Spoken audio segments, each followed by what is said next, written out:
You don't want to carry a full-size hatchet or even an axe on your backpack. I can understand that. It's a lot of weight. Well then, go ahead and get one of these or make one. It's called a pack hatchet. It's small. You can make one yourself, like the one you see here that I've had for right around 30 years. But you can buy them now. Gerber makes a good one. You can't do a whole lot with them, but there's a lot of things you can do with them. Consider it a pack hatchet. It's worth it.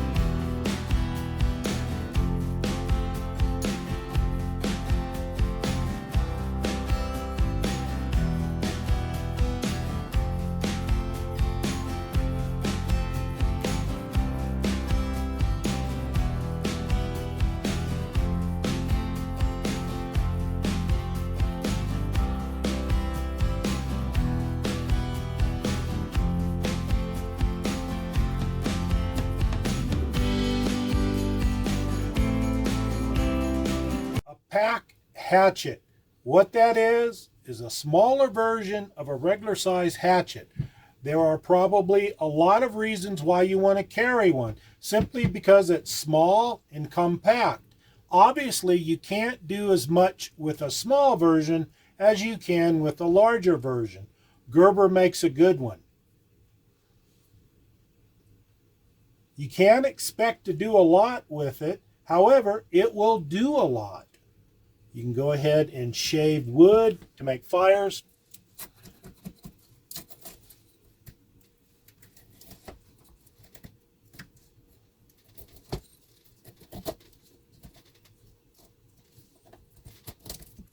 You can touch up the blade. I just got these in, paid $27 a piece for them. That's a little bit more than what I wanted to pay. Here's one here I made roughly about 30 years ago. This is German steel. This is just a hatchet head.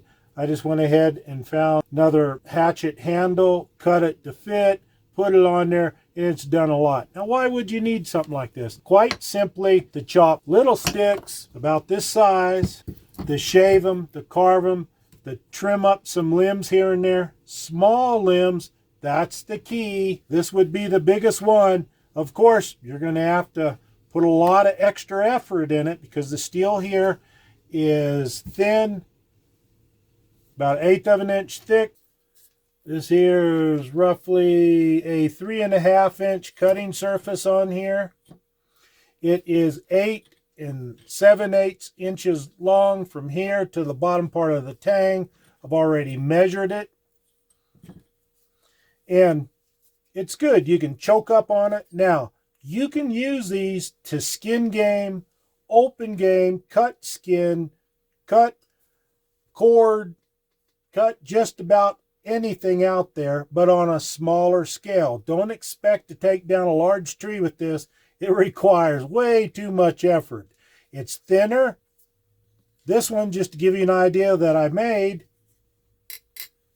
is heavier and it will chop a little bit better. But when you go to try to get in real close to the limbs, be careful. You'll skin up your knuckles and it won't be fun. So basic camp use, small concealment. You could put this in a pack.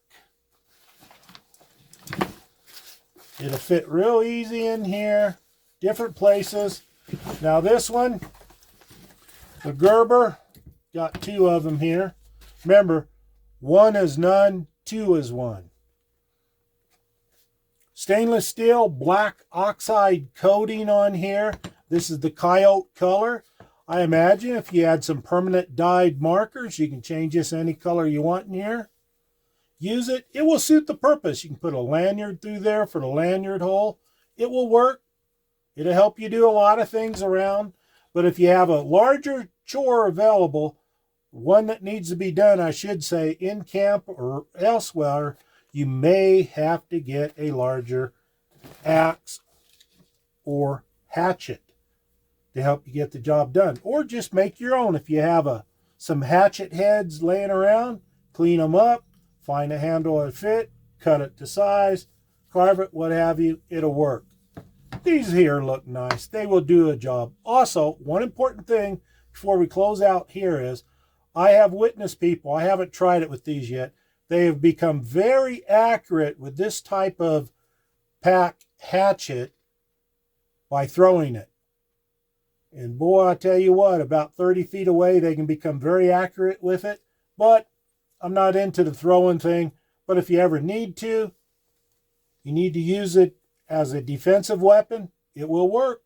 These are worth it. So remember that when you got a backpack, you don't want to carry a lot of weight.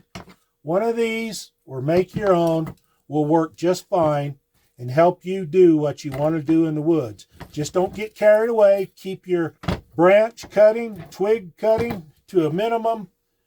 This here would be about the maximum size that I would recommend. Of course, you can do whatever you want.